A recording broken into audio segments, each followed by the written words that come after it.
Yes, and thank you all for the patience and the technical assistance to get this Thank you. started. We all good? You are.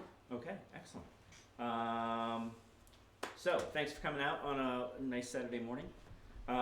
We will. Let's see here. Just use that.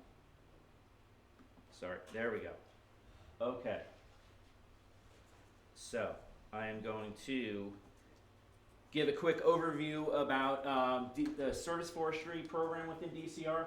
As I was saying before, DCR has a lot of different kind of branches. You know, we were talking about the forest health program, the management forestry program, but what service forestry is, we have a dual mission of helping landowners make educated decisions about their lands or their forests, and also a mission of helping to protect our forest resources through the fair and consistent application of environmental regulations. Those regulations that service forestry oversees there's two. There's Chapter 61, which is our forest tax law that a landowner can get a real estate tax deduction in exchange for agreeing to keep their land forested or in agriculture or recreation.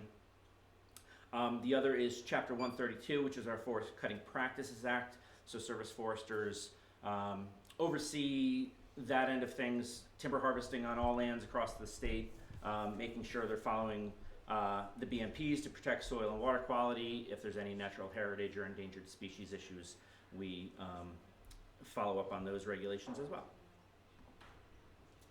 There are 11 different districts of service forest across the state. You can see we're here in the Northeast in District 3. Excuse me. You know, on top of those 11 service foresters, we also have a program head. We have some other administrative staff, GIS personnel, outreach and other programs, people helping us across the state. You can see District 3 is one of the larger districts, and it spans the gamut from, you know, very urban communities of Somerville and Cambridge, Lowell, Methuen, to more rural communities up in the northwest of my district, Dunstable, Pepperell, those kinds of places. So I've worked with a lot of different, you know, landowners across that region, from cities working on local tree inventory or planting projects or urban pocket forests, suburban landowners with more forest health questions, and then you know, rural landowners on the more typical forest management and timber harvesting end of things. So to start, I wanted to give a little bit of a background of the history of forests in Massachusetts. I'm going to go through a series of slides. They're actually photos of dioramas from Harvard Forest. I don't know if folks have been out to Harvard Forest and the Fisher Museum out there.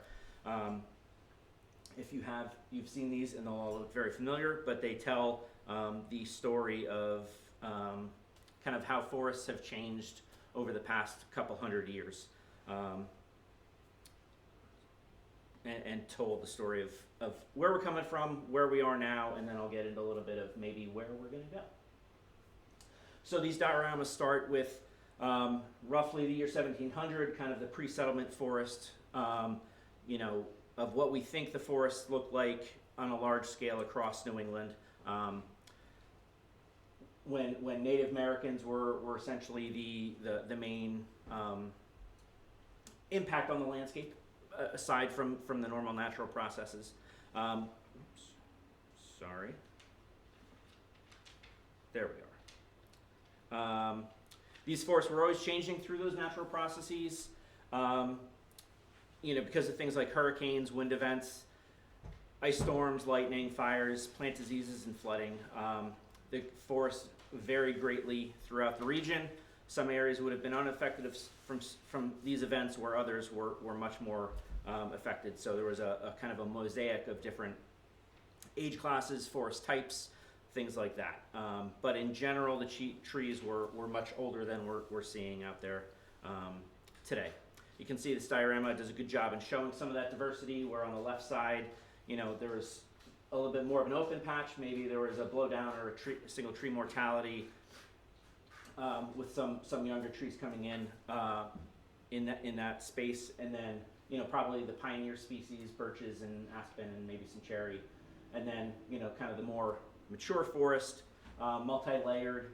I think I heard some folks earlier talking about beech leaf disease, and you can see a nice, healthy, smooth bark beech there in the center, which are pretty rare in New England anymore, with beech bark disease and now beech leaf disease coming in.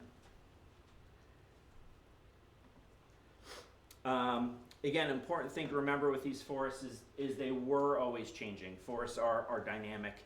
It's just a matter of scale and timing. There are both natural and human influences on these lands. Like I said, tree diseases, fire, both natural fire and fire from the Native Americans that were clearing for villages or fields, or trying to improve foraging or hunting grounds, things like that. But again, kind of the end was that we had a kind of a mosaic of forest land across New England, different ages and forest types, and it wasn't uniform or static. The next diorama jumps to 1740 with the beginning of colonists moving into the more rural landscape and starting to clear homesteads. I forgot to mention, so all of these dioramas are essentially the same place, as it changes through time. So you'll notice, kind of some of the mountains in the background, as well as the pond down in the bottom left, to kind of bring us back to a common point. But again, here, as we look closely at this image, you can see this farmer started to clear his pasture. He has a small building back there where he planted some apple trees for his start of an orchard. Colonists would have looked to the forest type and probably first started developing or clearing places where there were sugar maple and ash that indicated good soils, better soils for agriculture. Moving on, like later to the more oak pine forests that were less, and then some of the hemlock and red maple forests that were the poorer soils, where they would have developed those or converted those last.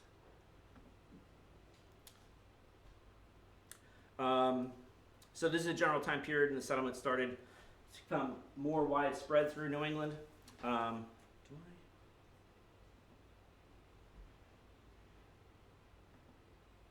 Sorry, thought there was more there. As they were clearing these homesteads, they would have, felled the trees and burned the land, potentially pulled the stumps and rocks from the fields that they were going to till. That process would have taken a few years. Excess wood would have been used for fuel, fencing, burned for charcoal and other fertilizers in their fields. And there was little thought to conservation. The land and the forests were seen as an inexhaustible resource.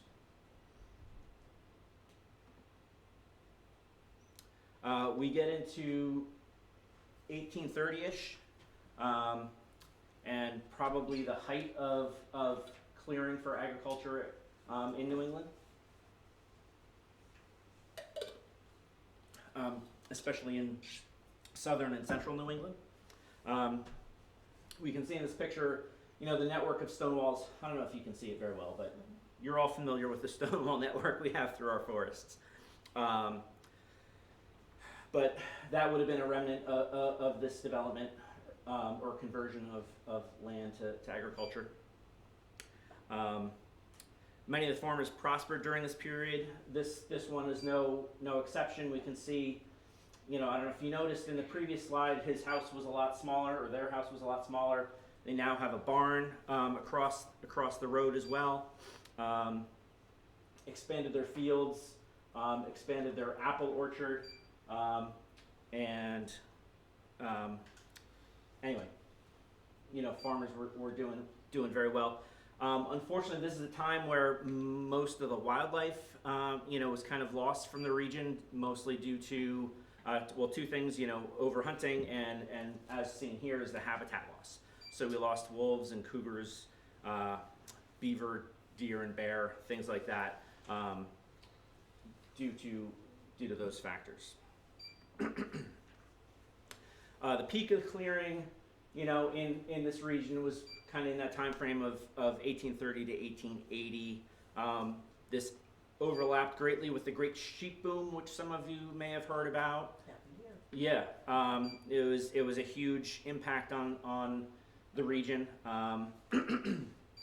where there was a great demand for clearing for pasture for these sheep, and then to supply the local mills of the growing textile industry. And this is the point where they were probably clearing those other lands that were marginal for traditional agriculture, places that they couldn't grow row crops anymore, but so like up on the hillsides and the mountaintops, I've seen some places. It's pretty crazy to imagine building a stone wall on top of Temple Mountain in New Hampshire, but they did it, and it was because of this sheep boom.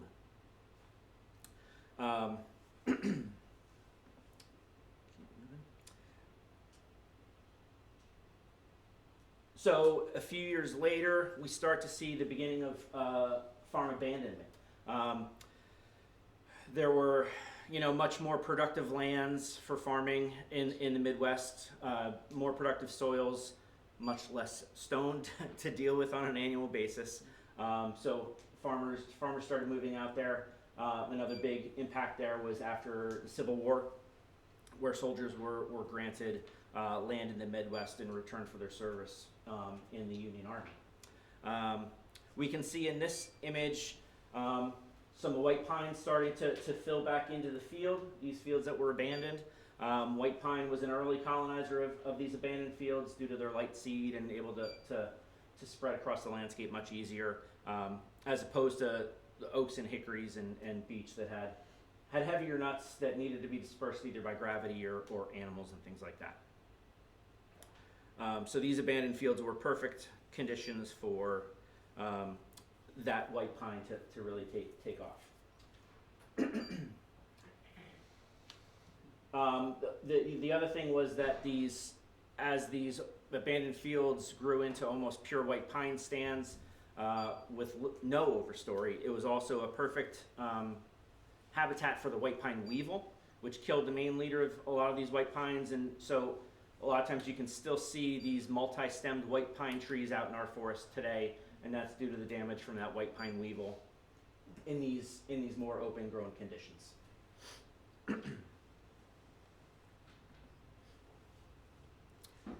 We jump ahead a few years to 1910.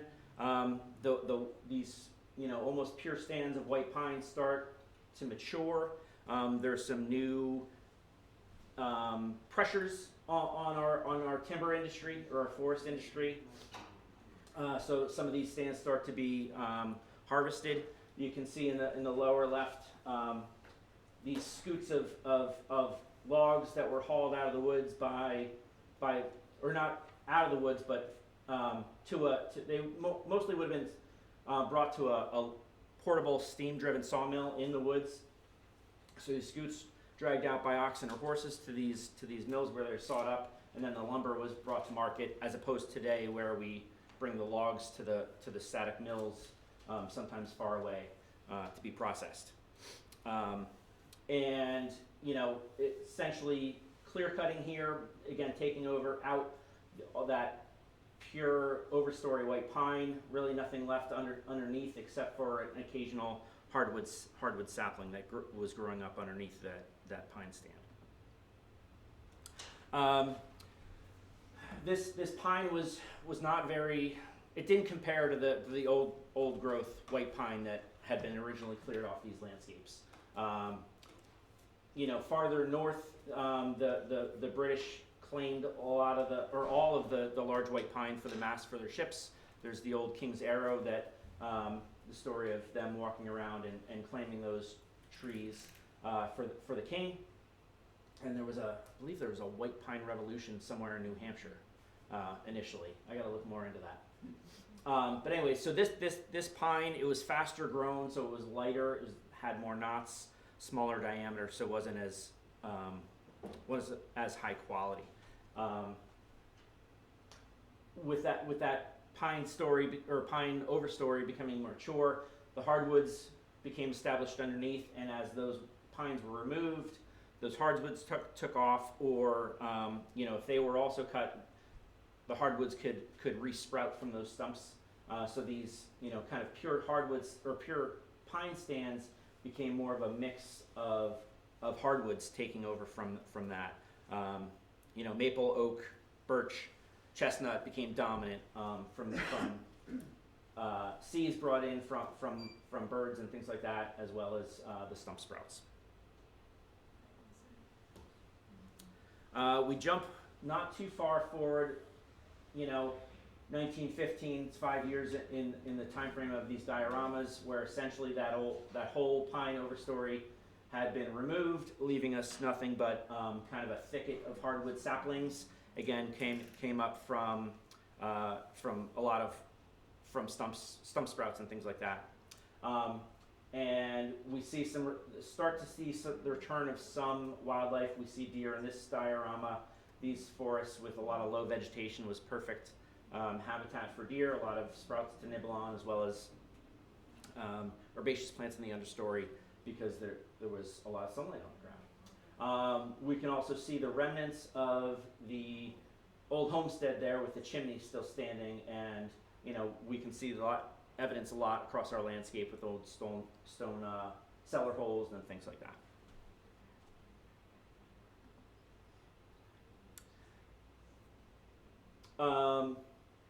So again, after this pine was logged off, we got a mix of hardwoods, the stump sprouts of the oak and the maple, but we got a lot of pioneer species, birch and aspen coming in that were lighter seeded and that could blow in.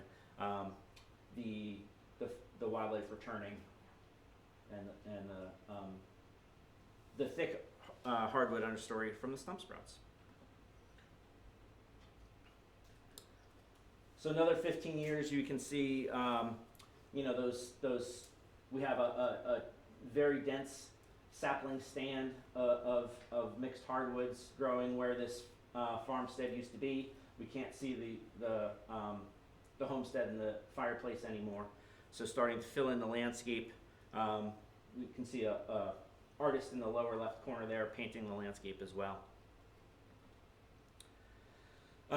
So again, these stands transition to more mixed hardwoods, multi-stemmed trees. Even now we can find, large oaks, 12 to 20 inches in diameter that are growing in clumps of 3 or 4, and those are all the results of stump sprouts.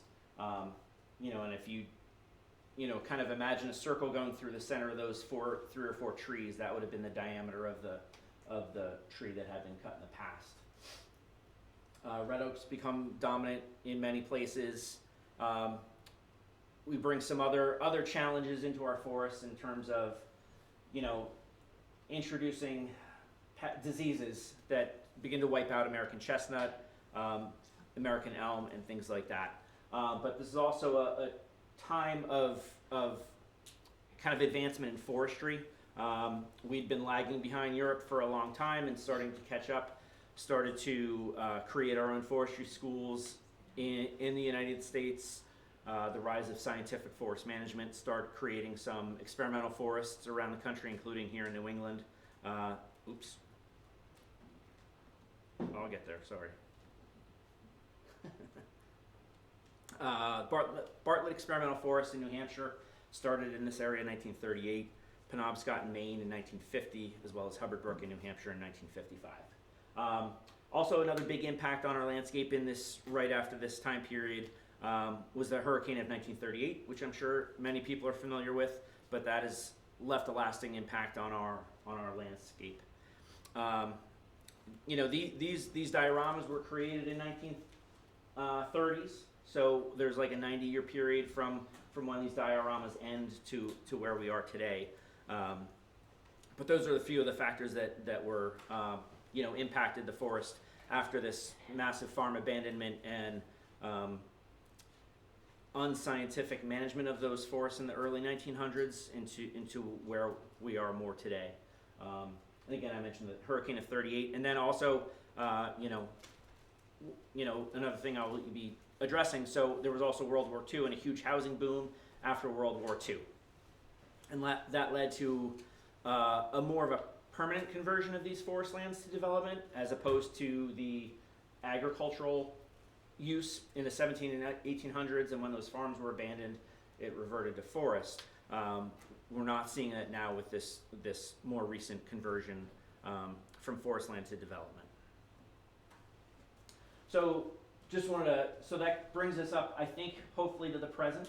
I'm sure a lot of that was familiar to many of you, but wanted to talk a little bit about more the current state of our forests here in Massachusetts. So, most of Massachusetts forest land is owned by private individuals, folks like us, called, often NIPFs, or non-industrial private forest lands, and about 64% of the state is owned by those individuals. The rest by, various government agencies, state, local, or federal. The challenge with so much of our forest land being in private hands is that, again, like I said, it is kind of susceptible to that, the conversion to different uses now because of economic drivers. So we're concerned about that. Just some quick facts about where we stand on excuse me, population and area, forested area. So again, about just over 3 million acres of forest land, 63 or 64% owned by private individuals. We're a very densely populated state. We're the third densest state, but also have a very high percentage of forest land. So it provides us some unique challenges and opportunities of being very dense with a lot of forest land, and trying to figure out how to solve this problem. This is a graph many of you have probably seen before in terms of tracking our acres of forest land in the green arrow, and then our population in the orange arrow. And you can see the low point of forest land around 1870 that I talked about before, with the slides from Harvard Forest, and then the rebounding of the forest land from those farm abandonments, and then kind of 1940s or so, with that housing boom of again starting to lose forest land again to this maybe more permanent development. So we're kind of trying to figure out how to stop this downward trend of our forest land, because forests provide us with a number of public benefits. Wood products, obviously, that I'm speaking at here, clean water and air, the wildlife habitat and recreational opportunities that we all enjoy.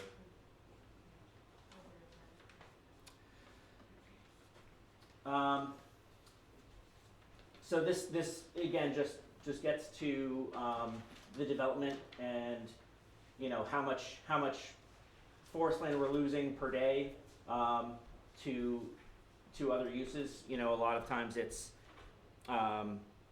residential development or commercial development. We're seeing a lot more solar development these days. And right now this data is a few years old. I don't know if Mass Audubon has updated this, but this is from our forest action plan, and the most recent number I have is 13.5 acres a day that we're losing. And the other challenge in that is that the average ownership span of some of these private owners is only 7 years. So it's hard to do long-term planning when you have such a short ownership tenure and planning horizon. So that brings up a lot of economic challenges that sometimes will lead to development.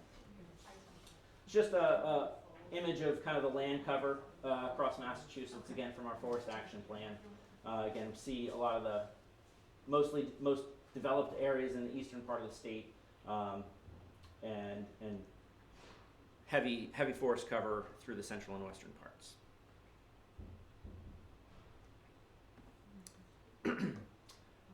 So then I was going to get into so that brings us to kind of up to date but I wanted to give you a little more background on some programs that DCR has to offer both the town and private landowners to help kind of address some of these issues that I've talked about and help folks manage their lands to meet their goals.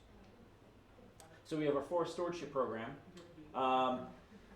and this is a program again it provides cost share assistance to private landowners and municipal landowners to help them create management plans to meet their goals, because planning is really critical to the conservation of our resources. Through that planning, we'll learn about the forest vegetation, but the trees, but also a lot of the understory vegetation, water resources, wildlife habitats there, and plan. We can once we know what's there and know the landowner's objectives, you can make some recommendations to get from where we are now to where they might want to be. So for this program, there's cost share assistance available for landowners with 10 acres or more. And these plans can also qualify for Chapter 61, which I mentioned before, which if enrolled in Chapter 61, the landowner commits to keep their land, forested. In exchange, they can get up to 95% reduction in their real estate taxes.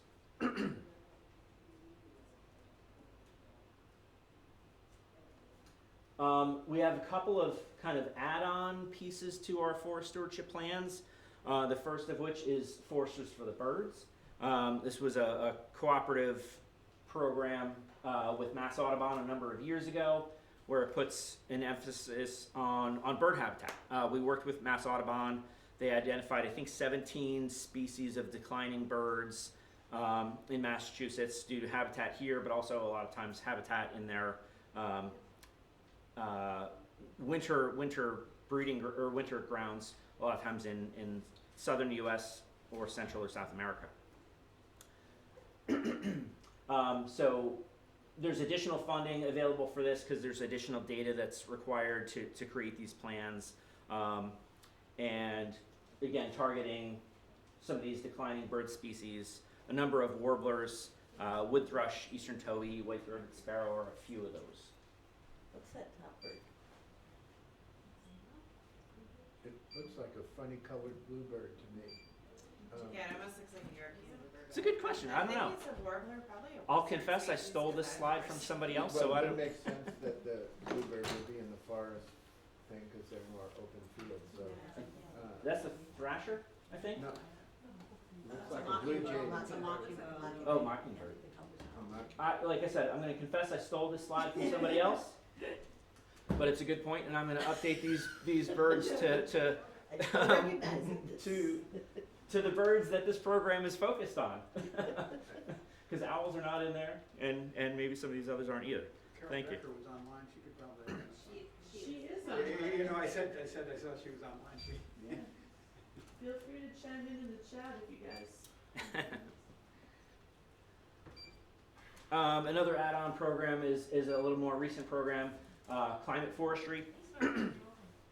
Again, additional money to create this part of the forest stewardship plans, because there's a lot more data collected and synthesized and provided to the landowners.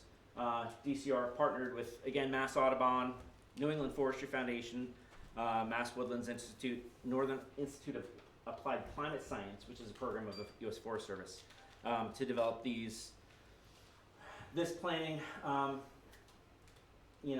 add-on again. But this is focused on increasing forest carbon sequestration and storage.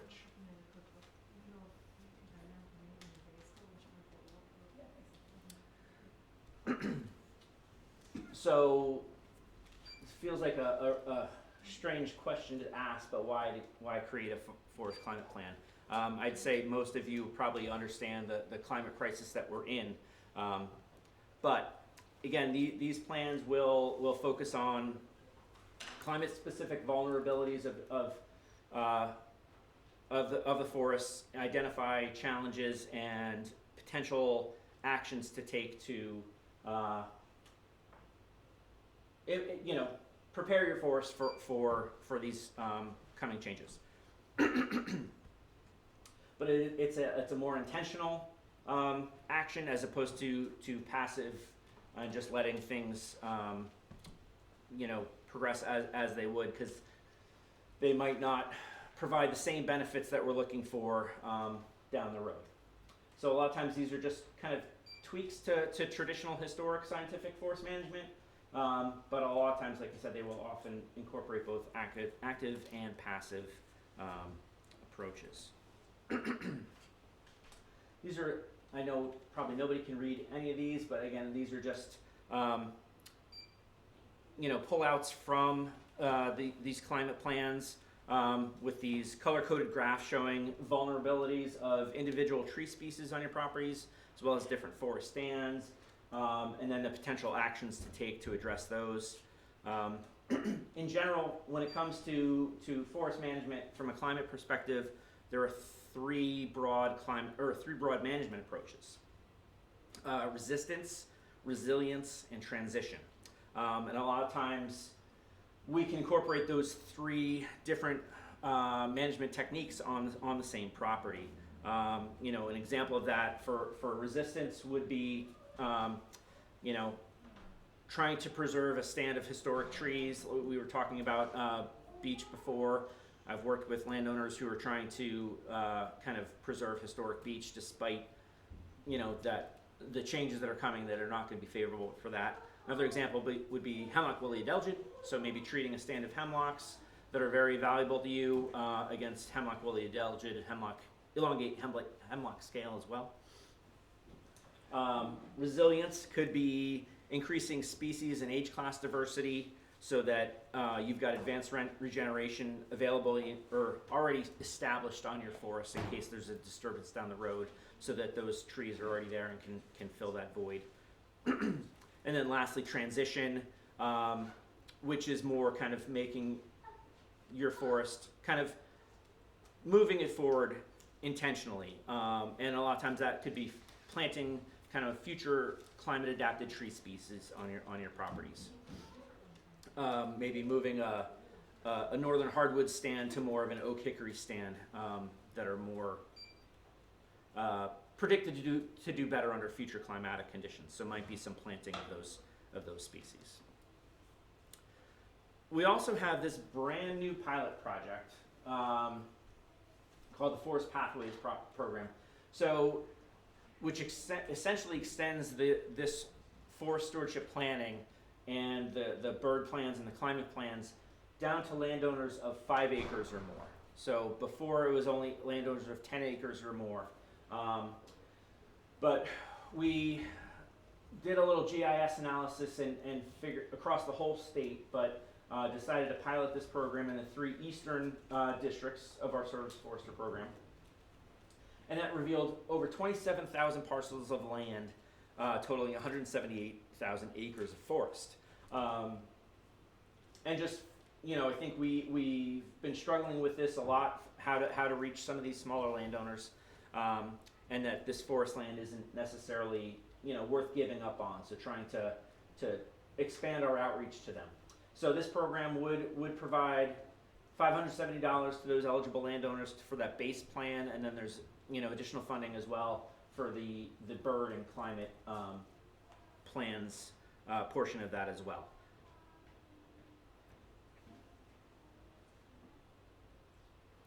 Our future forests and what's coming down the road.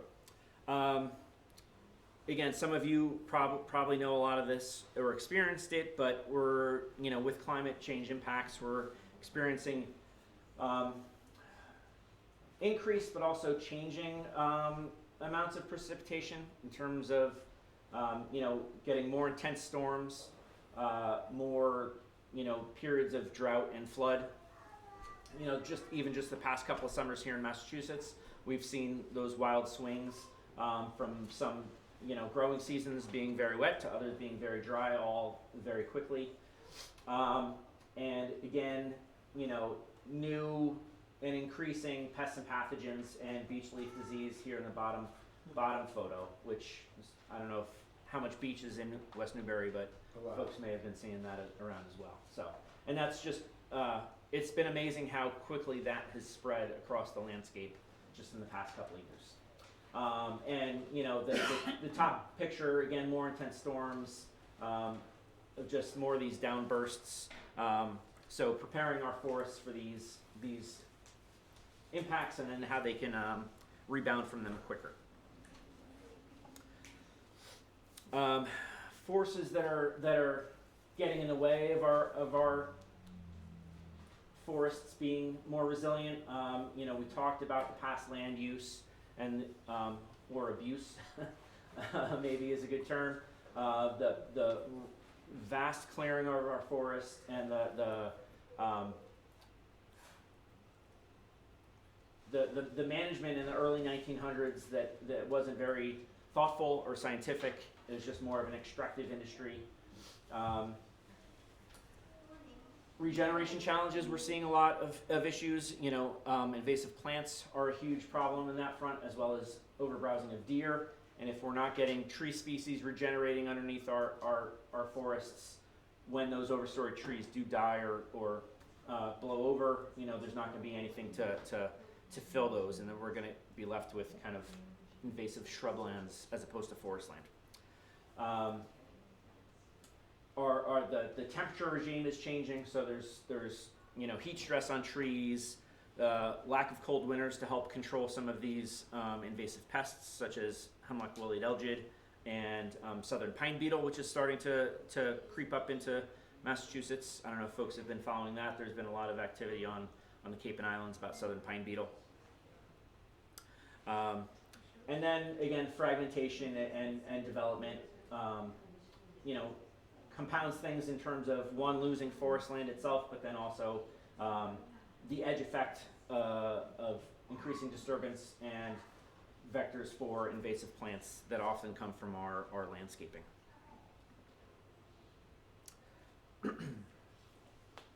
So some overall goals in trying to manage for climate adapted forest. We want to increase the structural diversity at the stand and the landscape level. And what that means is trying to create multiple layers of forest, you know, overstory, midstory, understory. Our past land use history has resulted in a largely uniform, even-aged forest between 80 and 120 years old, very susceptible to climate change impacts. So again, a big part of this is regenerating new trees under these stands, so that when there is an impact, we still are going to have forest land and still provide all those benefits that the public relies on. I have climate-formed BMPs. So DCR had a program the past couple of years called Climate Stewardship Incentive Program, where we were, you know, again, trying to fund some of these practices to help increase climate resilience on our landscape. One of which was climate smart BMPs for some of the timber harvesters. What's a BMP? Oh, BMPs, good question, thank you.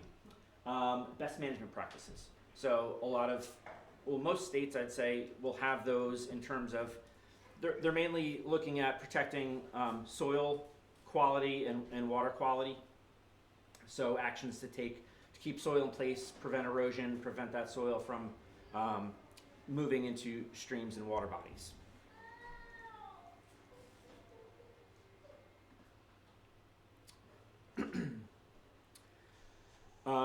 So some of the practices we've been focusing on in terms of climate adapted forests, you know, the key one, no matter who you're talking to, is always keeping forests as forests.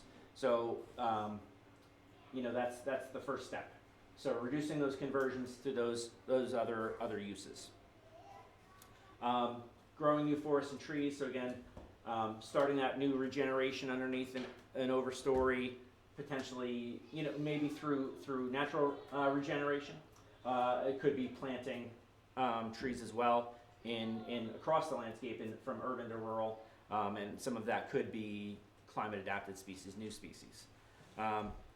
Reducing the stressors on these forests, again, talk about invasive plants and insects, so that, you know, a lot of times it's multiple stressors on a tree that causes mortality. It might be a tree that has, you know, spongy moth. We've seen a lot of spongy moth moth outbreaks the past couple of years. Combine that with drought, and we can get a lot more mortality than if it was just one of those issues.